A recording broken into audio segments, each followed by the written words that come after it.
Good evening, everyone. Want to sincerely appreciate you for taking your time to be part of today's training.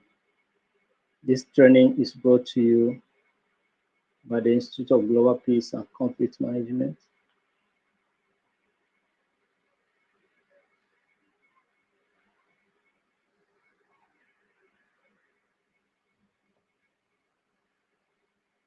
The training is brought to you by the Institute of Global Peace and Conflict Management, and we are offering a free professional diploma course on peace and sustainable development.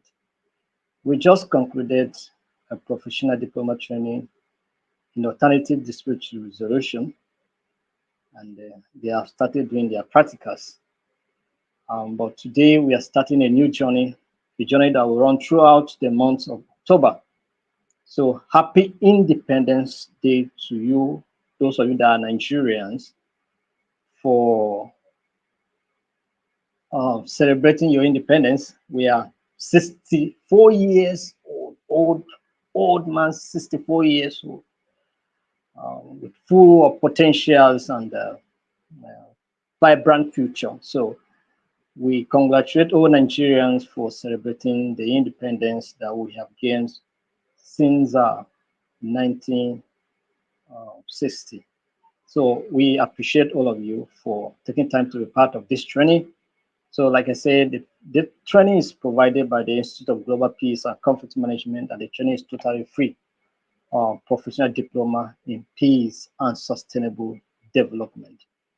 So if you have joined this training and maybe this is your first experience of participating in this kind of training, we expect you to first and foremost share the link with someone, share the link on your wall, invite someone to take a professional diploma course for free from the Institute of Global Peace and Conflict Management.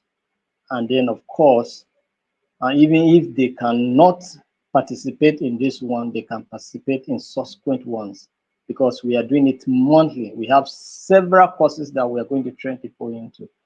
So it's going to be an opportunity for you to participate and also invite others to come join you in getting the knowledge you are going to get. The goal of the Institute of Global Peace and Conflict Management for organizing this training is to circulate our world with the knowledge of peace, because we believe that it's only when people have the knowledge of peace that they can promote peace. You cannot promote what you don't know. It's when you have the knowledge of peace that you can promote peace. So, and that's the reason why, that is the motivation behind this training. So instead of charging you to pay for it before you can get this training, we decided to offer it for free so that you can have opportunity to participate. And we decided to offer it for free online like this on Facebook, on YouTube, because we have millions of people on using these apps. Do you understand? And so there is possibility that we can connect with people. Some people saw the live, connect, and then listen to it, and then from there they connect. So so we are doing it strategically. It's very intentional. So that's why we're using Facebook and YouTube. All right. So um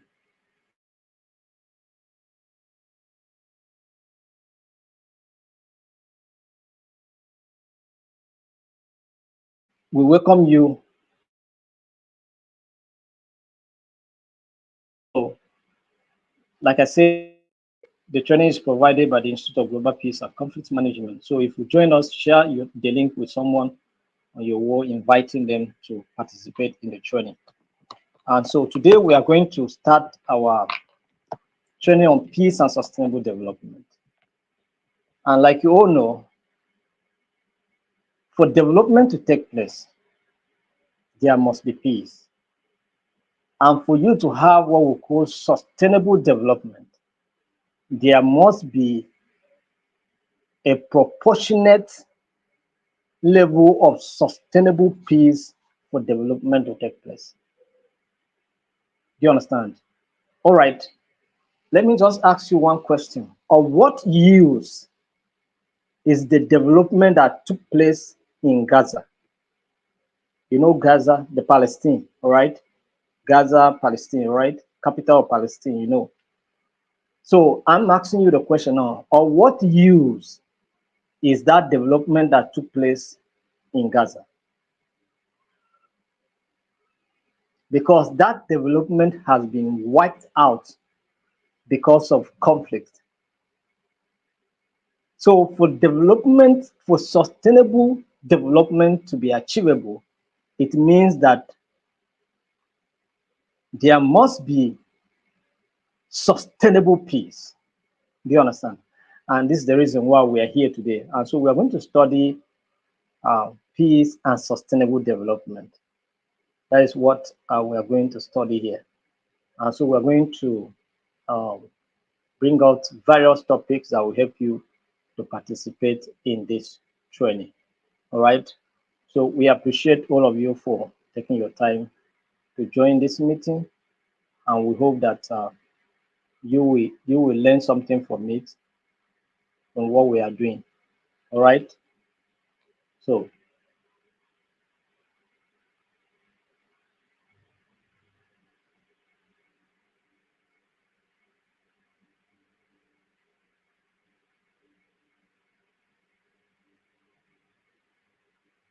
please, I'm coming.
So thank you very much. We are back, and so we're going to continue with the training. All right. So thank you so much. So peace and sustainable development is what we're looking at today. And like I say, for us to achieve any reasonable development, there must be reasonable peace. And I ask a question, what use is the development that took place in Gaza some years ago, because one conflict have destroyed and erased that history? It's a rubble of destruction that is available now. That's what we are seeing because of lack of peace. Do you understand? Today I saw how Iran fire rockets and ballistic missiles and all of that towards Israel. So we are at the verge of having a full-fledged conflict in the Middle East. I get your point now.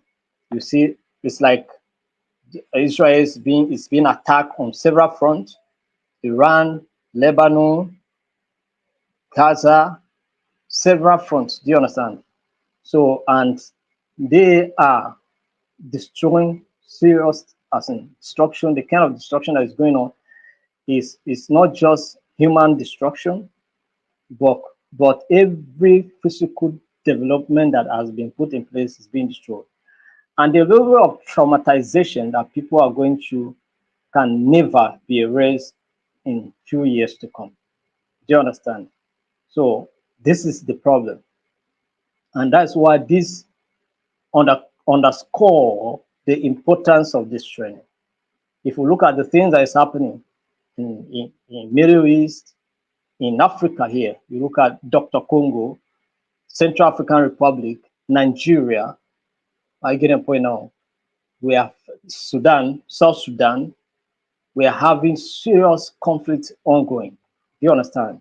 We just come out of the devastating situation in Nigeria here, the issue of Boko Haram. Do you understand? So we have been having series of challenges here and there.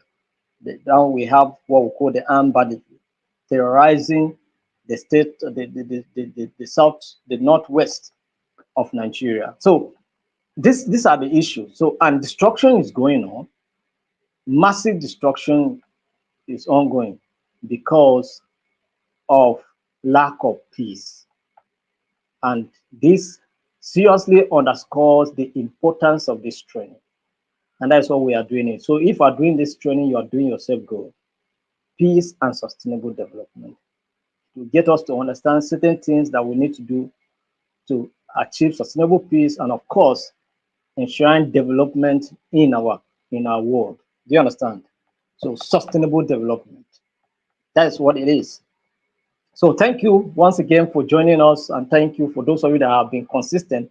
There are some people that have been participating. Some are going to join us new, and I welcome all of you. Just share the link with someone, invite them to also take part in this training and receive the knowledge you're also receiving, and together we'll make our world uh, a better place to live. I think you saw the video I shared on our page, the speech given by the Barbados Prime Minister. You saw what she agitated for: global peace. And that's what we are doing here, because people are connecting from different parts of the world. And so we are reaching out to people. So help us to reach out to people. Help people to know that we are doing something like this that will help them. You can use this certificate to look for a job, get upgrade in your workplace, and then apart from that, use the knowledge you acquire to also promote peace in your community. And once we achieve community peace, we achieve global peace. It's possible. Do you understand? So that is why we are here. So this training is very important and critical. So we hope that you are going to benefit effectively and actively and gain valuable knowledge that will help you and our society. Thank you very much. Once again, you're welcome. So we will be looking at, today, we'll be looking at Module 1. Module 1, we have 3 units that we're going to cover in Module 1. We're going to look at Introduction to Peace and Sustainable Development. Introduction to Peace and Sustainable Development. And we are going to look at Unit 1, Understanding Peace and Conflict Management, because that's the basics. Understanding peace and conflict, all right? Then we'll look at the concept of peace and conflict. We'll look at the causes and consequences of conflict, all right? And then we'll look at peace building approaches. That's what we're going to cover today in this training. So on Thursday, we'll be looking at Unit 2, which is Foundations of Sustainable Development. Foundations of what? Sustainable development. And then on Friday, we'll be looking at global governance and international organizations in Unit 3. This is what we're going to look at on Friday, and we'll continue like that. All right? We'll continue like that until we finish the course. So we have a lot to cover before this training comes to an end. So thank you very much for being part of today's training. And once again, my name is Ambassador Tavuli Joshua. I'm the registrar of the Institute of Global Peace and Conflict Management, and I'm the one that have been sharing knowledge with you. And of course, we are benefiting from it. I'm also learning. As much as you're learning, I'm also learning because as you teach, you know. Do you understand? So that is what's helping me to achieve as well. All right. So, uh, understanding peace and conflict. Now, peace and conflict are complex concepts. They are what? Complex concepts. Do you understand? That encompasses various factors and dynamics. Various factors and dynamics. What you may think may be conflict may just be a social condition, may not necessarily be a conflict. All right? But conflict has several angles and several factors influencing it, as well as peace also have those factors that enhances peace. Do you understand? So we are going to look at this concept and how essential they, you know, affect these factors that we're talking about here. All right. So we're going to look at the concept of peace and conflict. The concept of peace and conflict. Now, when we talk about peace and conflict, you know, my president says they are like twins. Wherever there is peace, conflict will find its way there.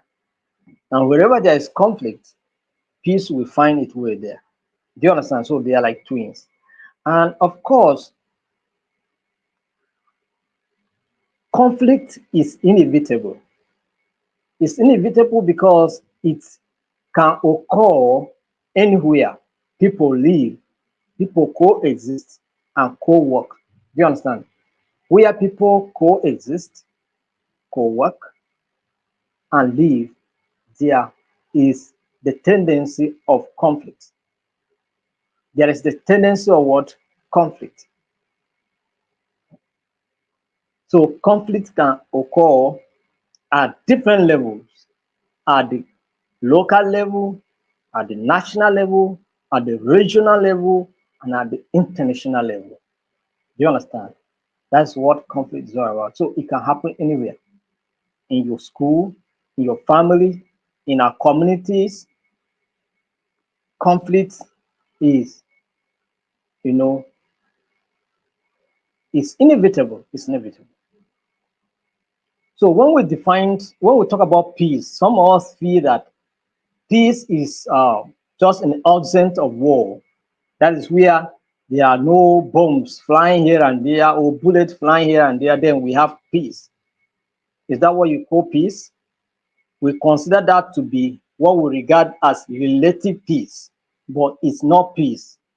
But to some extent, for the fact that, well, you are not hearing the sound of guns, ballistic missiles, bomb blasts here and there, then you can consider it to be uh, what we call relative peace, but that is not peace. Peace is very holistic. Do you understand? Peace is very holistic. And it's not just the absence of war, it encompasses a lot of things. It encompasses a lot of things. Do you understand? So, what are those things? All right. So, this is what we are going to look at in the definition here. So today, take it from here, the definition of peace. So when you are asked what is peace, define this definition and you get it right. So peace represents a state of harmony. A state of what? Harmony. Absence of war. Harmony means that ability to live together without disagreement. State of harmony, absence of violence, and respect for human rights. Respect for what? Human rights and dignity. Are you getting the issue now? So now you can see it's not just an absence of war. We are talking about the issue of harmony here, ability to interact in peace. That's number one. Number two is respect for human rights. So whenever you see human rights, the rights of people abused or being abused, it means that there is no peace. All right. Whenever human dignity is not respected, there's no peace. So you may not be hearing the sound of guns and the sounds of bomb blasts and the sounds of ballistic missiles released here and there, or fighter jets running up and down. You may not be hearing those sounds, but I can tell you that injustice, a single injustice, means that there's no peace. When people are being kidnapped, when the rights of people are being abused, do you understand? Whenever we have domestic violence, all of these means that we are not having peace. What we have is just relative peace. So when it comes to our peace, we have those fundamental elements that's, that we consider as peace. And one of those elements, we call it the 8 pillars of peace. And we have one of them is also a functional government. So government that is not functioning well means that there is no peace. Do you understand? So if you look at countries like Scotland, oh no, not Scotland. Yes, Scotland is also enjoying peace. What about but it's not really a country anyway, but it's a country. It's one of the United Kingdoms, all of this. So we have Iceland. I wanted to talk about Iceland. Iceland is regarded, yes, it's a small country, of course, but we also have small countries that are useless. Isn't also that are just fighting? There is war consistently going on. There is, abuse of human rights. Do you understand? And there are different kind of crimes that are being committed in those countries, though are small. Do you understand? So, but we're talking about another country here, Iceland, that has been regarded by the Institute of Peace and Economics and Peace, Australia, for years as one of the most peaceful countries in the world. And I took time to try to research some of the things that make this country to be so peaceful. I discovered that their prisons are not functioning. That is where they have prisons, right? But they are not functioning. They are not functioning because there's nobody to put in the prison. Do you understand? There's nobody to put in the prison. The economy is functioning. There is equal distribution of resources. So nobody cares what you have or if you don't have. Do you understand? So far as they know, everybody have something to live on. So nobody cares. Do you understand? Everybody's mind is own business. And of course, they're enjoying what we call peace. Equal distribution of resources, the respect for human rights, sound educational system, a functional government. I get the point now. And of course, sustainable development. So they are enjoying this. So there are no criminals. There is no right. There are no rights abuses. There are no business manipulation that will require a court to go and have a case to discuss and then send somebody to prison. Do you understand? That's what we call peace. Apart from that, any other thing that we are talking about here is related peace. We have other countries that are also enjoying peace to some extent, but there are elements of violence here and there, so we can call them as countries that enjoy relative peace. Do you understand? So that's what it is. So peace is more than the absence of war. It encompasses social justice. It encompasses what? Social justice. So injustice to one is injustice to all. So if you see injustice and you refuse to say something, then just wait a bit tomorrow you will face the injustice, or your children will face the injustice, your relatives will face the injustice. Okay, so peace encompasses what? Social justice, human rights, respect for human rights, and sustainable development. So when we have this in place, we can say that we have peace. So this is the definition of peace. So I hope you know today. So we're talking about peace. It's not just an absence of war. It's more than that. All right, it's more than that. So let's look at conflict. What is conflict? Conflict indicates a situation of disagreement or discord arising from differences in interests, values, or goals. So whenever there is goal incompatibility, there's possibility for conflict. Do you understand? Because once the two are not agreeing, possibly what you see is conflict. You are going to experience conflict. I get a point now. So this is what we are talking about here. So conflicts arising from disagreement. People can disagree. Disagreement, and it's one of the first layers of conflict. Disagreement is the first layer. Then we can talk about differences in value, opinions, idea points, and then maybe also other factors. So conflict arises from various factors such as economic disparities. When there is no equal distribution of resources, it causes conflict. Okay, where the rich are getting richer and the poor get poorer, then we begin to have issues of kidnapping, armed robbery attacks, killings here and there, ritual, human rights abuses. I can point out. So wherever there are economic disparities, then it can cause conflict. You understand? So ethnic tension, countries where there are different ethnic backgrounds, like Nigeria, for instance, that has so many ethnic groups. You understand? It is when there is a when there whenever there's tension among these ethnic groups, it causes conflict. Do you understand?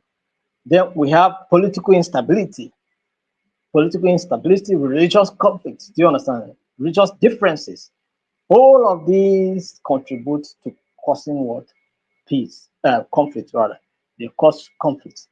So, for example, in the regions like Middle East, for instance, now conflict often stem from historical grievances and competition over limited resources.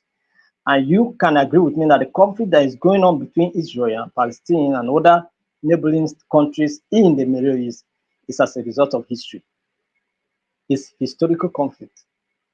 Some people feel that they were here before these people come. And the history is also saying that where we were here before, it's just that we were taken captive and we went on into captivity. Do you understand? So, and then we come back. Do you understand? At the end of the day. So all these histories, biblical injunctions are there to, also to say more to the history. Do you understand? So, and this is the war that is going on there. The whole war going on in the Middle East is not necessarily a religious war. It's not a religious war. It's a matter of history. Do you understand? And of course, certain elements may also add to it, like religious artifacts. I get a point now. We are, for instance, now in the issue of the West Bank and whatever bank, the East Bank or North Bank or whatever, that is also a problem. Do you understand? Because Palestine are saying that before we go, we need to go with the West Bank. Why? Because they have some of their religious artifacts there. Their mosques also are there. Do you understand? And because they are predominantly Muslims. Yes, we have Palestinian Christians, of course, but they are predominantly Muslim. And they considered some of these things as some of the things that they have invested their lives into it. So they feel that they should be given that privilege to go with that aspect. And then Israel is saying, no, both West Bank and whatever is our land. You understand? And so these things are historical and become problem. Yes, of course, other aspects like I have mentioned may add to it, but this is what is causing tension in the Middle East. I get a point now. So these are the factors that causes conflict. There are so many other factors: resources, lack of scarcity of resources, goal incompatibility. Do you understand? All of them can cause conflict. All right. So today you know the definition of peace. You also know the definition of conflict. Do you understand? And like I said, peace is not just an absence of war. I'm just trying to recap. Peace is not just an absence of war or an absence of violence. It encompasses a lot of things: social justice, human rights, and sustainable development. I hope we are following and we are learning something. Are you following and you are learning something here? So if you are learning something, that's fine. So let's move forward. Let's look at the causes and consequences of conflict. Causes and consequences of conflict. The causes and consequences of conflict. Now, conflict, like I mentioned some of the causes, right? But we're going to go deep into it. But whatever may be the cause of conflict, just know that it has consequences. And what are the consequences? Number one consequence is the loss of lives. I just want to make point on that as a part of the introduction before we proceed. Whenever there, okay, okay, just take statistics. Okay, just I hope you have been reading the statistics. The conflict between Israel and Palestine or Hamas started last year, October, right? As of today, more than 40,000 Palestinians have been killed. 40,000. 40,000 lives, destinies wasted like that. No, this is not just what is wasted, though. Any form of development they meant to have achieved also is destroyed. So they are dying through the bullet, the barrel of the gun. At the same time, they are dying from malnutrition, hunger. Hunger is also harvesting lives, while gun is also harvesting, and several other factors, malnutrition, and all of that are harvesting. Diseases are harvesting as a result of what? Conflict. So whenever you have an issue that you need to address and you don't want to address it in a peaceful way, just have it at the back of your mind that this issue that you don't want to resolve it peacefully, it has consequences. Once you just decided to use the way of violence to settle your matter, expect any consequence. You may end up losing your life. Have you not seen that? Okay, in a local area, people wants to fight, you want to separate them, and everybody is just like, hey, I no agree, I no agree. Hey, allow me, let me go and fight. And then he went, and then somebody carry iron. They open a carry iron. Before you know it, on his head. The next thing is tap, tap, tap, tap, tap, like when you kill a rat. Before you know it, it's dead and gone and forgotten. At most, maybe this person may go to prison, serve prison terms, and possibly even being released at some point to go. And then, but you lose your life. And maybe you have children, you have a wife. So what happened? That is why we have criminals on the street, because children are not properly raised. Do you understand? So these are the issues. Sometimes single mothers trying to take care of children is not easy. And of course, you understand what I'm talking about.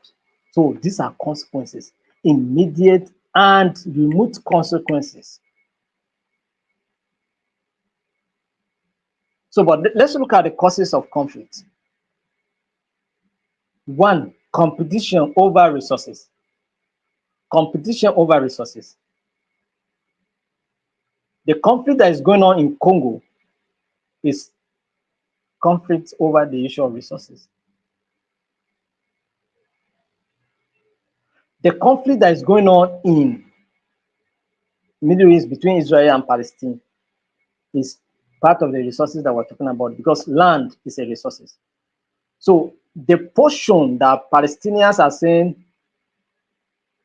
give it us, if they were willing to fulfill that portion of the land and forget about it and move their own way, by now we wouldn't have been hearing those crises there. But no, they want the portion of the land. And someone else is saying that I am not going to give you because it's part of my land. It's also the resources that we're talking about. So resources can stem from land, mineral resources, petrol. For us, we know what fuel. Do you understand? Crude oil. Like for us in Nigeria, sometimes ago during during the Passenger administration, stroke the Yaradua administration, we had the issue of Niger Delta militants here and there fighting conflicts. And then what happened? It was Yaradua that was able to resolve that conflict, but it's a conflict over resources. Do you understand? And still, we are still having certain agitation here and there because the issue has not been properly resolved. So, competition over resources, whenever there are limited resources and people are competing for it, what do you expect? Conflict. When jobs, opportunities are limited, people are competing, becomes a problem. You understand? So even money, the money of the nation sometimes are being stolen by few people. Competition. And this causes conflicts. There are latent impact, effects.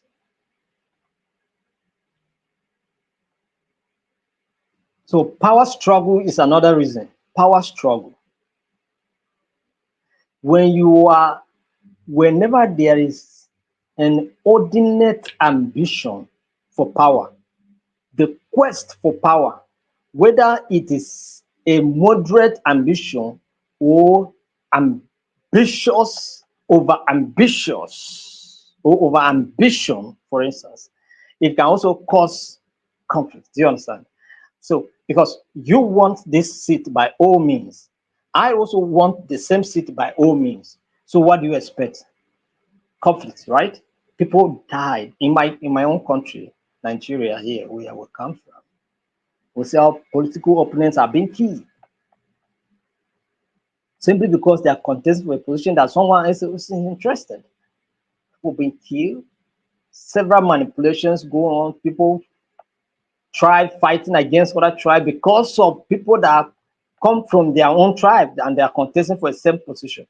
And then there are divisions here. We don't consider ourselves again as Nigerians, we consider ourselves as Igbos, Yorubas, Hausas, and Fulanis. Do you understand? And then we forget that we are first Nigerians before we become Yorubas as a nation.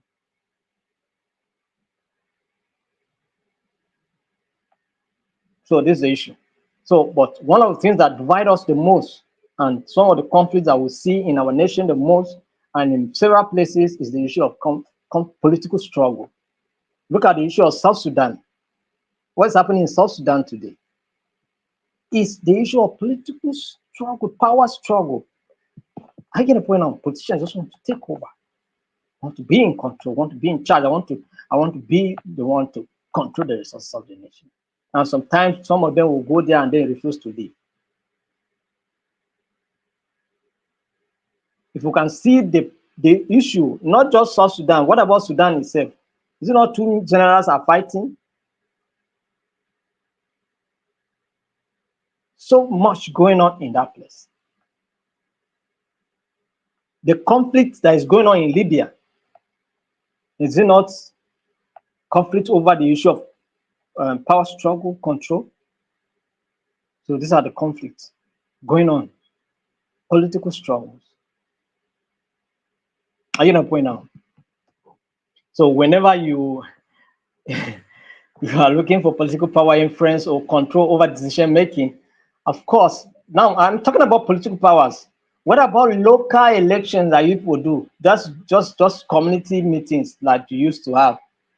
By the time you begin to look for those positions, you aspire for to become anything, and those kind of you begin to have issues, conflicts, social inequality, social inequality. There's disparities in wealth distribution, status, or access to opportunities can lead to tensions and conflicts. One of the conflicts that we have in our nation mostly is the issue of marginalization. Some section of the country are saying we are being marginalized. We don't must have equal access to some of these resources. We don't even get equal opportunities like in the military, in civil service, most especially the federal civil service. So many people feel that you know, they were denied opportunity, and there are this sense of favoritism, nepotism here and there. Do you understand? Even in terms of political appointment, where when one is a president, he feels that his tribal people are the most trusted people to work with. So this issue of marginalization here, and these are social inequalities that we're talking about. Class consciousness, the rich and the poor. Do you understand? So all of these are source of conflict. All right. So ethnic and religious differences. Yes, another challenge that we have in our nation. Nigeria, for instance. I'm giving an example because I'm more conversant with Nigeria because it's my country. So I'm making some passionate giving references. We have we are a multi-religious country. Do you understand? We have Islam, we have the Christians, we have the traditional religion. Do you understand? And this religious institution, religious beliefs, we are always crashing on our belief systems because we consider different things different. Do you understand? But one thing we agree is that we are serving God. Allah in Hausa is God, right? In English. That's what we all believe that we are serving. It's just that we have different prophets through which we accept their teachings and we are going to go to God. Do you understand? So, what is the reason for the fight? What is the reason for the tension? When we all agree that we are serving one God, just through different roads, that is, through different prophets. So, why is the fight? So, because the issue always is not even between the traditional religion. Traditional religion is because of its violence nature and the wickedness that displayed there, the witch, the witchcrafts and manipulations that they do. That we always consider them to be very terrible religion. Do you understand? And so most of the times we don't see their own as an issue, but we see Christianity and Islam always being a problem at the loggerhead. Why? We are serving the same God through different prophets. So what? So what's the issue? Why are we fighting? So, but this has been a problem and a source of conflict in our country here for several years. And sometimes even politicians make use of this to exacerbate the tension and then just to rise to power and then move. So these things are happening. So ethnic and religious differences also causes conflict. We are discussing the causes of conflict, all right? So ideological differences. When we have different belief systems, it can cause problem. Do you understand? So when we have different ideologies, belief system, ideologies, values, traditional, cultural affinities, different cultural affinities, this can cause problem. Do you understand? Yes. So And there are several other causes that we did not mention here, but are also contributing to the cause of conflict. So far, so good. For this training, we mentioned about 5 of the causes of conflict. We talk about competition over resources, power struggle, social inequality, ethnic and religious differences, and the ideological differences. Do we understand now? I hope we are learning something. So, if you are joining this meeting and you are not sharing it with someone, inviting them to be part of this training, then you are not doing us good. Invite someone to also take part in this training and enjoy what you are enjoying. It's free, so be free enough to distribute it to people to also get to connect and be part of the training. Place it on your wall, share it with a friend, invite someone to share it with a colleague to also participate and enjoy. So now we are going to look at the consequences, the consequences of the causes of conflict that we have just discussed.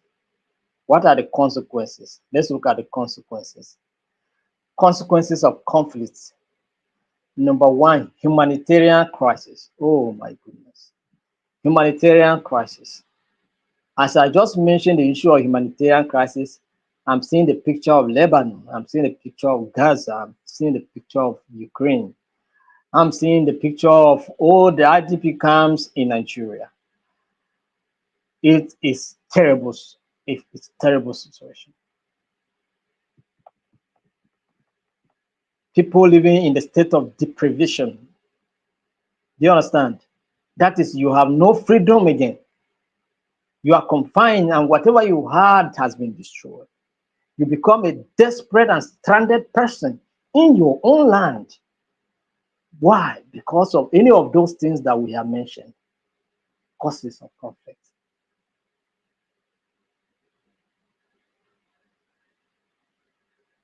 Poverty. Oh my goodness. You see,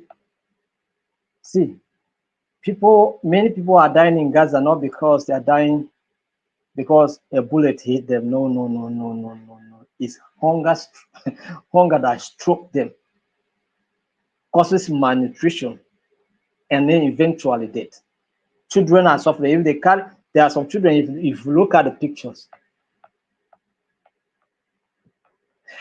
you will feel for the people. Do you understand?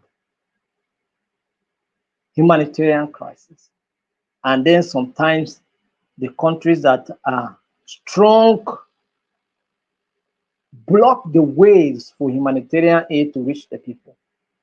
Is it not what the United Nations have been making noise? People making noise. Open the doors, let's get the materials to these people. But they don't want, and they just open when they confirm that yes, they are not carrying arms to go and supply to their enemies and whatever. The same things happening in Ukraine, where Russia feels that I'm in charge here, right? So I'll detect what happened in this region. I get the point now. So these are the issues altogether.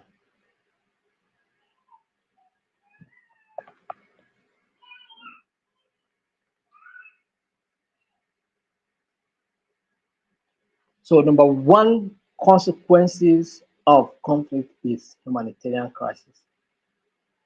The IDPs, internally displaced person, the refugees, some out of Nigeria. You understand? Some Cameroon, some Niger, Chad, ran because of Boko Haram activities. Some don't want to even come back. Some relocated from their own place of origin to another place and they don't want to visit their place of origin again on account of what? Conflict. So humanitarian crisis. So if you go to RDP camps, some of you, maybe by next year, now, maybe we'll be visiting some of them to see how we can support them as an institution. And many of you may also participate in supporting the visit. Do you understand? So that is it. So loss of lives and infrastructure. Now, as I'm speaking about these things, be imagining some things. Just imagine the situation in Gaza, because we're talking about loss of lives and infrastructure. So critical example, Gaza. Critical example, Ukraine. Critical example of what is happening now is Lebanon. What about the one that is happening in Somalia? What about the one that is happening in Sudan? What about the one that is happening in South Sudan? Lives are going, infrastructures being destroyed. We use billions of monies to build. We use our own hands to destroy. It is easier to destroy than to build. Do you understand? So it will take several years to rebuild. That is, it doesn't matter how much the United Nations will donate for the rebuilding. It will take several years for that to be accomplished. And you can never recover from it. 42,000 lives lost in the space of 1 year. Engineers, governors, presidents that would have become died. Lots of lives. Boko Haram devastated the country. Many infrastructures destroyed. When it started, I was in Maiduguri. School in Maiduguri, of course. When it started, we were there. But somehow we finished, but we're still not yet done. So 2009 was still, we were still going to school to see how we can be able to, clear ourselves and then and get our NYSC posting and move. And we're caught up in this in the middle of all of these activities. Do you understand? So what I witnessed at that time was the destruction of government properties. Do you understand? So because their problem, they had their first at the initial stage, it was government and the Boko Haram members. But later on, it escalated, and then anything was a target for destruction. Human lives, project, infrastructures, everything. And then that state was totally, totally destroyed. Recovery is so slow. That's why we must promote peace. I don't cherish giving lives simply because you want to obtain a portion of land. You sacrifice 42,000 lives. That's not the first ones you have sacrificed. You have been sacrificing thousands of lives simply because you need a particular portion of land to be in your territory. For me, it doesn't make sense. Yes, but history, religious belief systems, all of these are making the whole thing to become so difficult to handle. Do you understand? Because they don't want to part way with all of those things because they consider it to be part of their lives. They build it over the years. So separating from it just like that, no, no, no. But when you weigh other factors, life being lost, infrastructure being destroyed, so many things going on, then young children being killed, it doesn't make, for me, no, no, no, no. Let me say my mind today that if God is a true God, then wherever we build a church, wherever we build a mosque, God will be there. So far as the practice there is acceptable to God, God Himself will come down there and bless the people in that place. Do you understand? So anything can be let go. Even the mosque can be let go, the church can be let go. For the peace and for the safety of lives of the people, the lives are much more paramount than any other stuff. So, but these things are becoming so difficult to settle. So, loss of lives and infrastructural destruction is what I'm talking about here. So, sometimes even churches are being destroyed, mosques being destroyed. But I think these are the things we are fighting to preserve, but they are being destroyed again. So, what is the essence then? So, but that's the challenge. So loss of lives. Economic impact. Economic what? Impact. Conflict can devastate economies, causing loss of livelihoods, lively businesses being destroyed, hospitals, job lost, schools destroyed. So, so many things. Look at the Houthis. Um, Look at the attack on Houthis seaport. Massive destruction.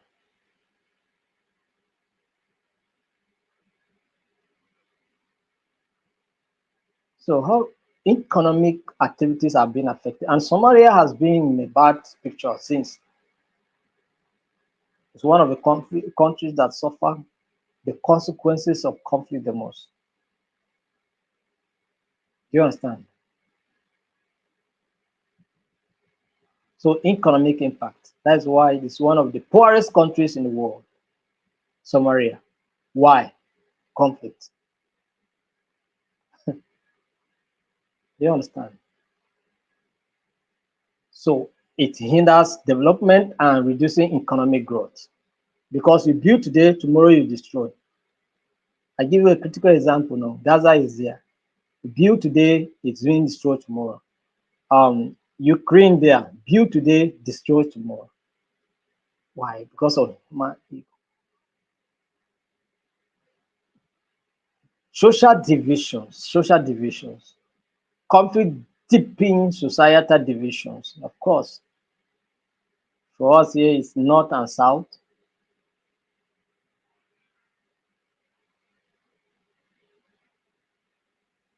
Igbo versus Yoruba, Igbo versus Hausa,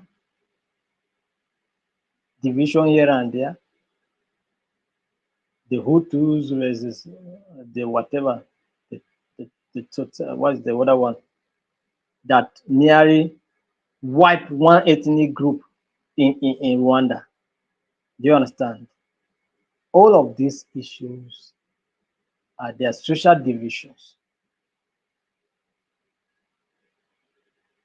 In Myanmar, what is happening there? In Myanmar, there is conflict, social division. You understand? And animosity, hatred for people. That is real hatred. See, let me tell you something. One of the challenges of Nigeria was the coup that took place in 1966. That, I mean, is it 1963? 1963 or 1960? That coup create hatred in the minds of the nation and of the people of this nation that forgiveness is becoming practically impossible. And that's why we, for instance, we are calling for national reconciliation. That is, we need a truth reconciliation commission created to reconcile the different tribes in Nigeria. Until we have to go back to the drawing board, call all the tribes together and reconcile. Say the offense you did to me in 1960, I forgive you today. Actually, it was very bad. Or the civil war that took place and millions of an ethnic tribe died. Despite all of that, I have forgiven you. You understand? Let's move forward and build a country that we can call our own.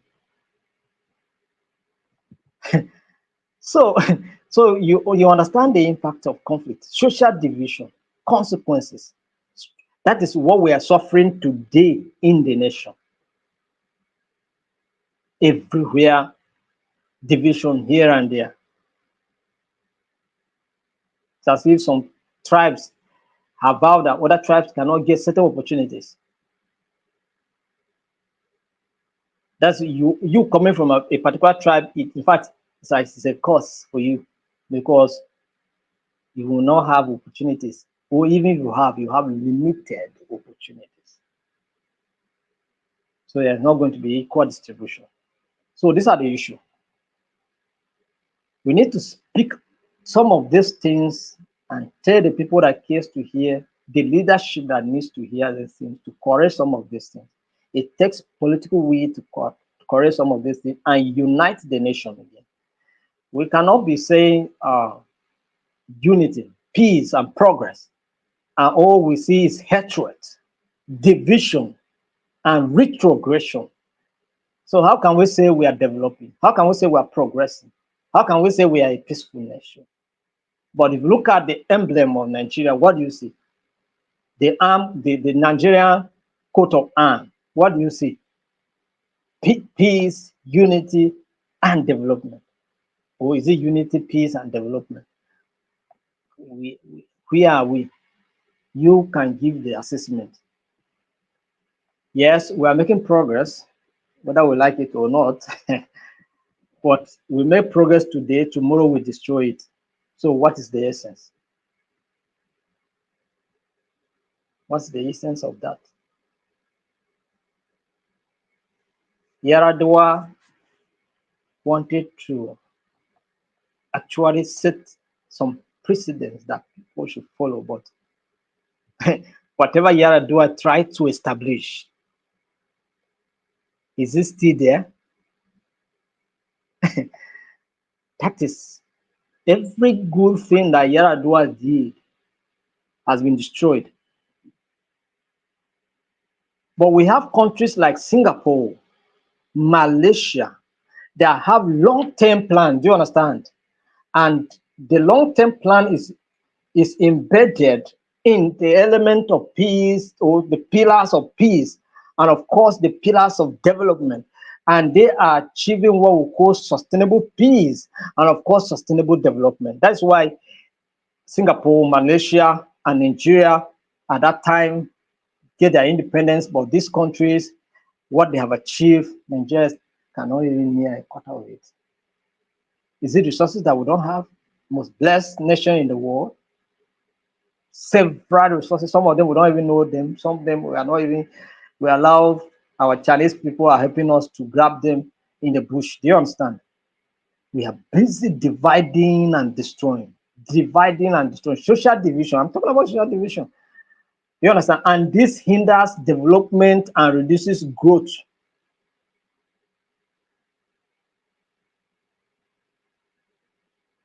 So you, the student of peace and sustainable development today, I don't know when you will have the opportunity to be the president of this country, but it's possible you will have the opportunity to be a president of this country, or tomorrow you can be a president of country in your own country, those of you that join from other countries. Consider the knowledge you are getting here today, all right? That in all you're doing, make sure that peace is the top priority. You can get money, you can get political power, but if there's no peace, or what use it is?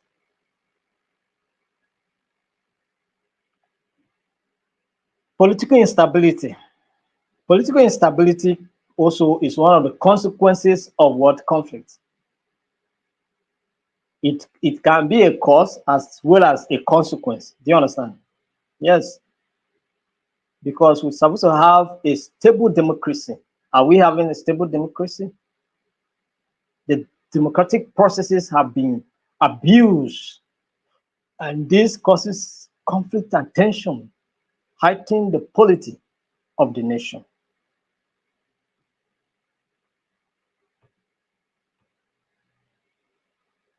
Governance is a is it not last?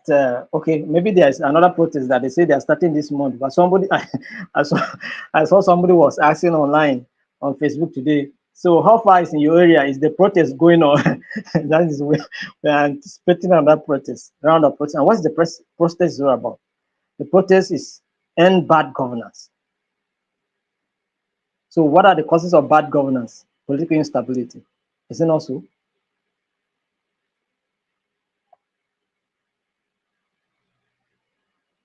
So understanding these causes and consequences is crucial for developing strategies to prevent and mitigate conflict effectively. So now you understand. So in your own little way, try to mitigate the impact of these things. If someone come and say, well, I am aspiring for a position, I want you to go and cause trouble here, make sure that the ballot box is being destroyed, make sure that everything vote is in my favor, make sure that every vote is in my favor, then tell the person that no, no, no, no, no, no, you are not going to participate in that because we want a stable democracy. We don't want political violence, electional, uh, uh, violence and post-election violence and all of that. You don't want them. So you refuse to participate. Even if it's an appointment that if you were to do it and they will give you minister, forget about that ministerial appointment and then for the peace of the nation. So in your own little way, you have a part to contribute. It's not just the problem of leadership alone, it's the problem of even the followership. If we refuse to celebrate corruption, of course, then we will have our society change. But we celebrate corruption, we embrace corruption. In our own little way, if we have opportunity, some people may do something unbelievable. That's the very things they were criticizing. They will do it worst.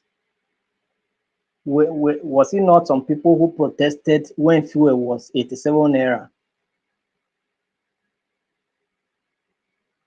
How much are they giving us now? The people that were on the street protesting, was it for our own good? We are always being manipulated. So, but that is how it is. So, if somebody call out for protest, ask the person, what are you protesting for? And how do you intend to protest?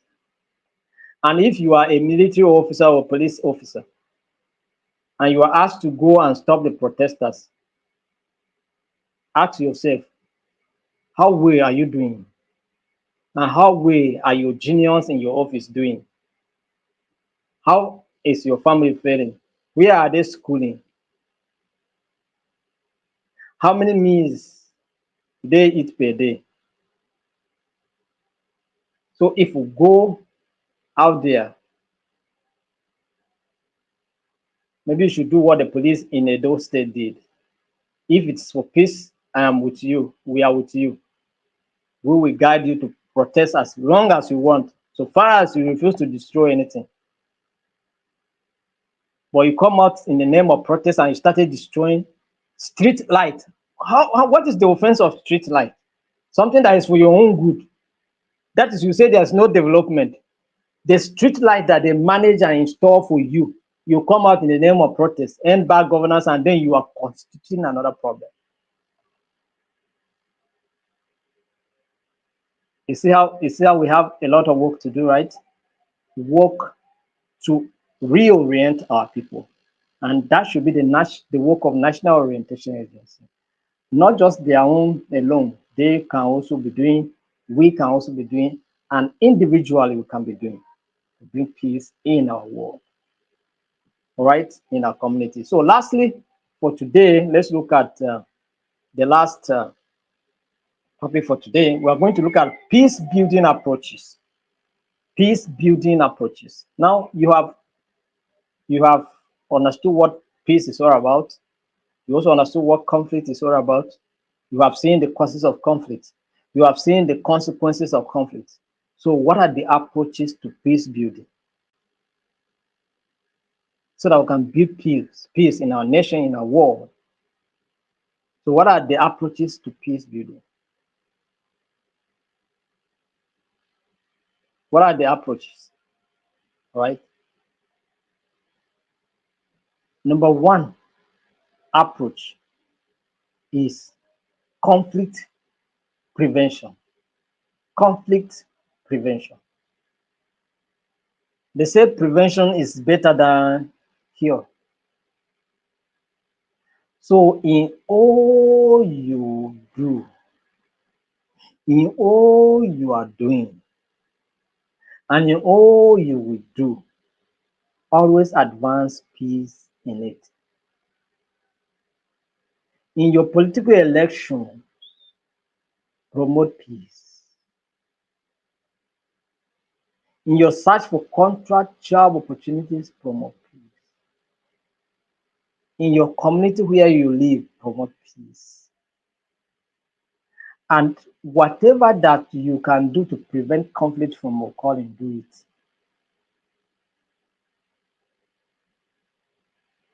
But how do you prevent conflict?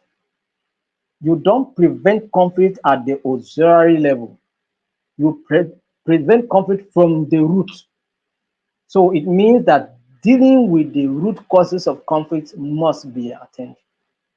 Nigeria will find it difficult to achieve peace until we, first and foremost, have what we call a genuine and true national reconciliation. That's number one step.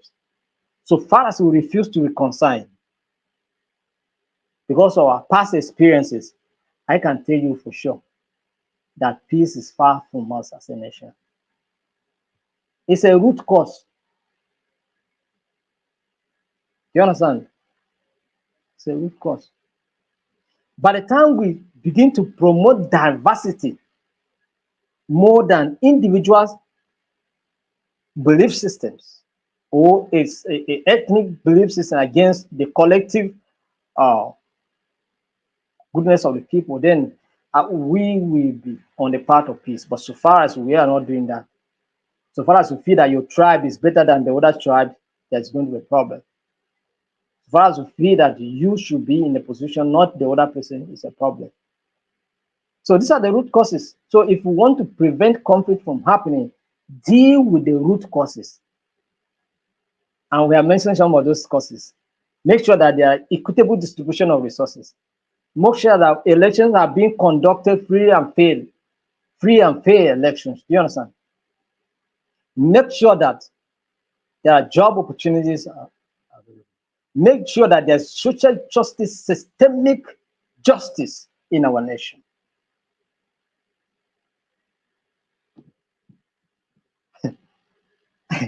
So you can see how we get work back, because the truth of the matter is that we have so much pride. If you're a leader, you don't want to come down and beg anybody.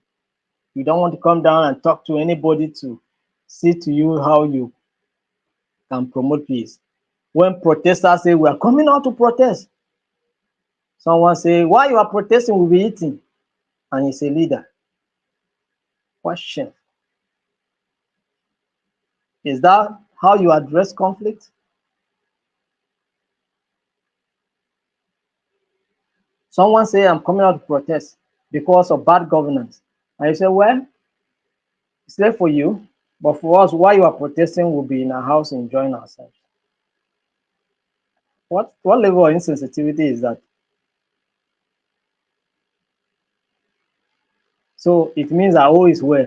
So people just want to come out and protest for nothing.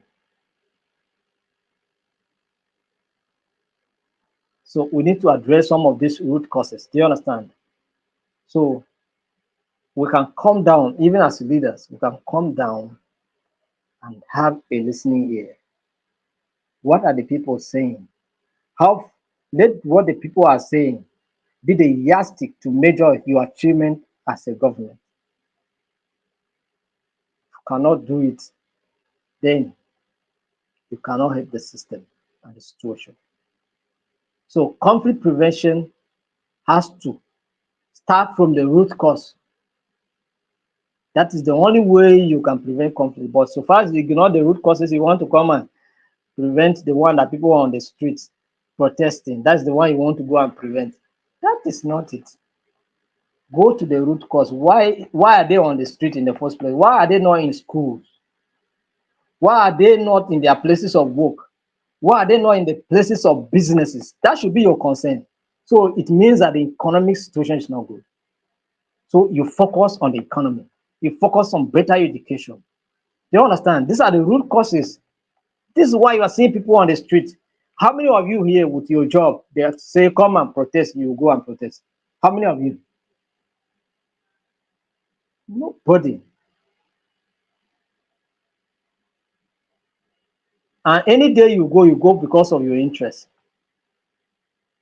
Some of the people that are leaders today that were marching on the street, years ago, they match because of their interests. Are they better than the ones they were matching against? I doubt. But we have different opinions. Your opinion may be different from mine.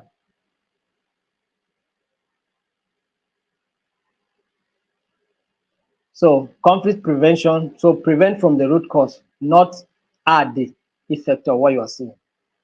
So for example, early warning systems in conflict-prone regions like those used by UN agencies to monitor tensions and intervene early. But all of these things have been, so early warning system is what we need. But at the same time, some of these things are not functioning. Look at the Middle East. Is it functioning? So where are the early warning system? Or that is a complex, historical complex uh, problem that we are dealing with in the Middle East. So mediation and dialogue. Mediation and dialogue. So facilitating negotiation and dialogue between conflicting parties to resolve differences peacefully. So whenever there's need for conflict, there's conflict, what you need to do is dialogue. Don't call for dialogue and then just to come and mock people. Don't call for dialogue to come and arrest people just because you want to arrest people, or just because you want to know who are the leaders of the protests so that you can arrest them. No, don't call for that. If it's dialogue, let it be genuine with dialogue. Come, let's reason together. What are you people saying? What are your challenges? What do you expect from us? That's dialogue. So they'll tell you expect one, two, three, four, five. And if you call for mediation, you can go and mediate, guide the parties involved to take decision. Reconciliation and healing. Wow. Reconciliation and healing. This is what I was talking about. True national reconciliation is what will make development come. It happens in South Africa. It happens in Rwanda. Is Rwanda not developing? One of the cleanest cities in Africa is Kigali. One of the cleanest cities in Africa is Kigali. Who doubts? Who is arguing? Argue, let me hear. Is it Abuja? No.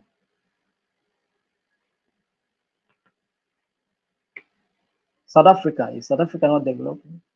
Because Nelson Mandela facilitated true national reconciliation. We fought civil war in this country and we behave as if we did not fight. We don't want to even care. Nobody don't even, in fact, we don't want to even, we say we should not even history, we should not study history in our schools. At some point, that's what they were saying. Because we don't want to tell our own stories. If we do not tell our own stories, how do we resolve our problems? We have to tell our stories so that our children can avoid the path that brought us to where we were in time past.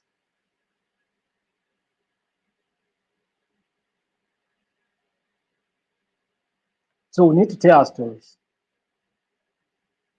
I think I saw one. I saw something online. Somebody was talking about that the BBC want to produce a film, a series, to talk about the civil war in Nigeria. And the person was questioning. The person was lamenting that the Igbos refused to act films and tell stories of the conflict. Yes, I think I saw films that demonstrated the issue of civil war anyway, but they don't want to tell these stories very well. So somebody else is, and the organization said they're going to partner with a Yoruba man. So the person was questioning. The Igbos were the one that suffered the consequences of the conflict. Someone else will tell the stories. How? But we were all here. It's our country, so anybody can tell the story. Do you understand? The person was just questioning. I'm just trying to just demonstrate what the person was saying in the write-up. Do you understand? So we need to tell our stories. We cannot hide them. Let's tell our stories. They are young. And that's one of the things that we're going to do. In our films, we are going to be producing films. Do you understand? Some of these stories we are going to tell them in those stories so that young children in schools, in our peace club that want to establish in schools. These things, they will watch them in the schools and learn. They must learn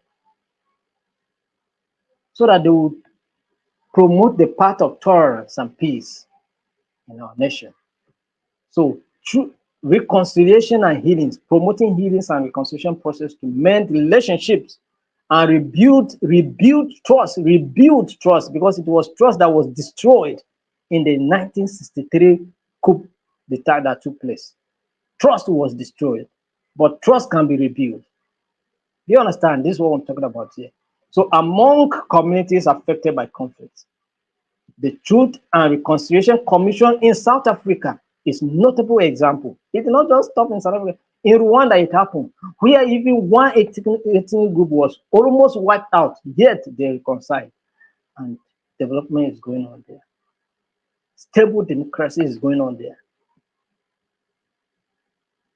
Yes, there may be conflicts here, little conflicts here and there, but they are still going on. Do you understand? So this is what we're talking about here. So peace building through development. Peace building through development. So if you are in the position of authority and there's money to do project, please, sir and ma'am, put the money in the project, please. And don't do substandard work. Do concrete work, because know it that if it's a road, you refuse to do the road very well, tomorrow it will spoil. You too, you will drive on the road. Your children will also drive on the road. And the money you stole, you use it and repair the car that you. So do the road, build the schools so that it will take criminals out of the street. Give scholarships, make education affordable, take young people out of the street, create industries where young people can be engaged. In every street of China, there are industries.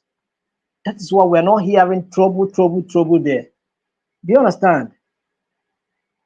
The industries are there. Every street of China, industries. So who get time to go and protest?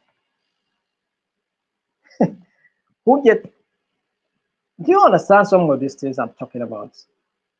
So if our opportunity to bring development, bring development. All right. So some of these things, you can construct some projects in communities, affected communities. You can go there and build water borehole, build clinics, and all of that, and just to make sure that peace is achievable. Do you understand? So investing in social economic justice and upholding human rights. Okay, social economic development to reduce and rebuild trust among communities can help. So investing in social economic development to reduce poverty, inequality, and grievances that fuel conflict can go a long way to help. All right. So rule of law and good governance. Rule of law and good governance. Rule of law. So let if the court says something, let's honor what the court says. But here, court judgments are not being accepted. Court give judgment to, and you say you are not going to implement it. Human rights are being abused.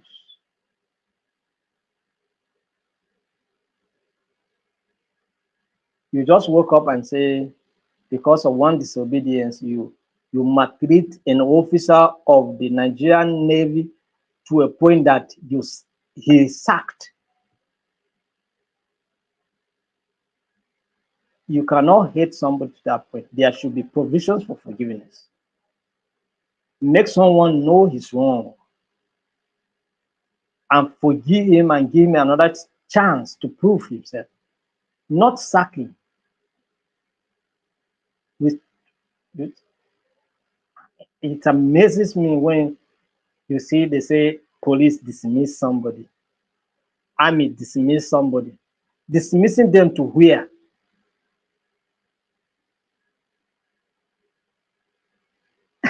How can you train somebody and wake up one day and dismiss the person? It's uncalled for. should be, but there should be another disciplinary measures, not dismissal. You can't train somebody and then you say, go, we don't need you again. Not just ordinary person, oh, a military man, you sack him. Police, you sack him. Go. We don't want you in the service again. Wow. No wonder Boko Haram is strong.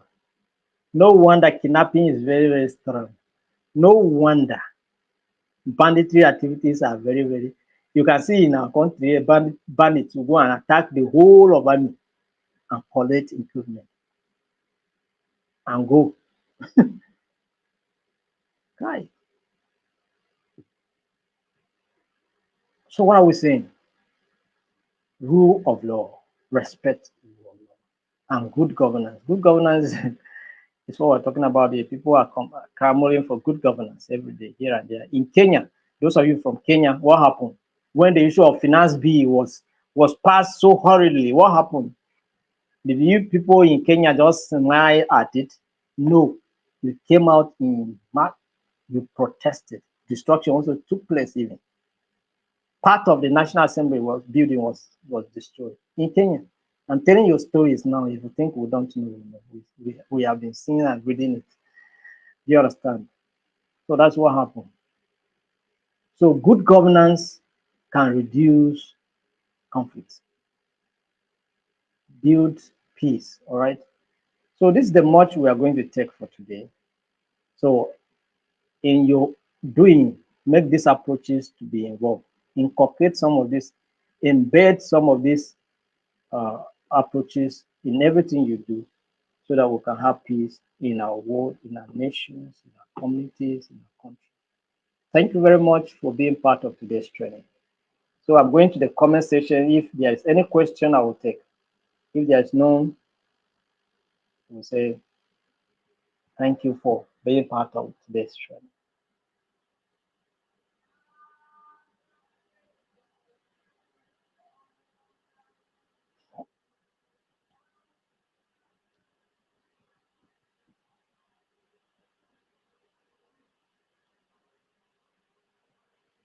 So happy independence to you, all of you. Those of you that didn't join our time with change independence recently. Please, can you redefine peace and conflict?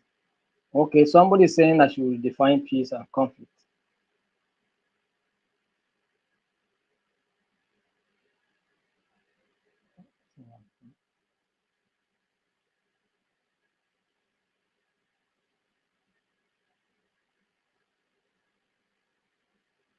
And somebody is saying that I should redefine peace and conflict.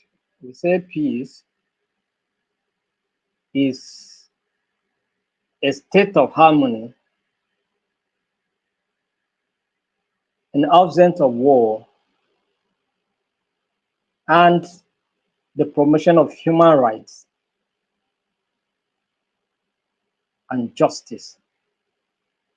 When you have this, you have peace. You may not, it's not, you may not have bullets flying about, but there's no peace because injustice is a problem. It's a cause of peace.